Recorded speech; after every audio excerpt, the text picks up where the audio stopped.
Hey guys, welcome to Whispers of Charleston. My name is Savannah. Today we're going to do the Scots in Charleston.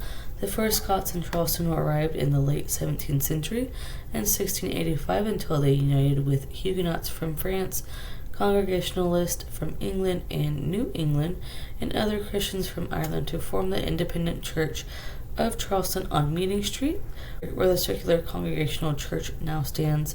In 1731, 12 Scottish families, about 30 people, withdrew peaceably from the Congregational Church so they could form a church that would be governed according to the form and discipline of the Church of Scotland.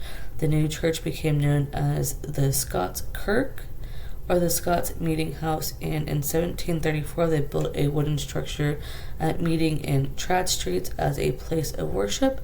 As the congregation grew, the building was enlarged and replaced until the present First Scots Presbyterian Church sanctuary was completed in 1814.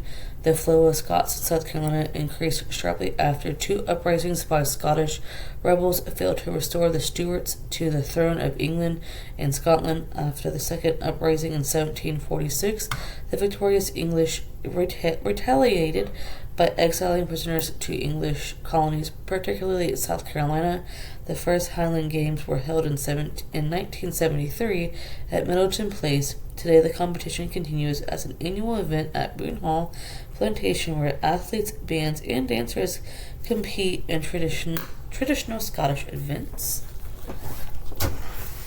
So in 1729, several Scotsmen formed the St. Andrew's Society of Charleston, so named for the patron saint of Scotland, whose purpose was to provide charity to anyone who needed it, regardless of nationality. Charleston's organization is said to be the oldest St. Andrew's Society in the world. It is certainly the oldest in America and the progenitor of the other societies of the same name. Its insignia includes the X stamped shaped across the St. Andrew's, a thistle crown, and the motto Nemo me impune licet. At first an all Scots society, it soon opened its membership to non-Scots. After the American Revolution, revolutionaries and loyalties of the society reunited harmoniously. The famous patriot General William Moultrie was elected president, while two loyalists were elected as officers. In 1796, other benevolent societies had emerged. Thus, St. Andrews shifted its focus to providing a school for children of poor and indigent parents. St. Andrew's Hall in 1815, located east of the Cathedral of St. John the Baptist, was used not only for society functions but rented to other organizations for social, culture, and political gatherings.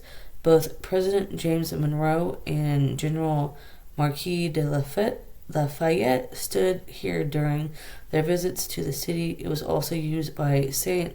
Cecilia Society for concerts and balls. The hall's most historic moment was during the Secession Convention of 1860, during which Ordinance of Secession was adopted. The following year, on December 11th of 1861, St. Andrew's Hall was destroyed by the Great Fire that consumed much of the city. Only the iron fence and flagstone pavement in front of the hall remain.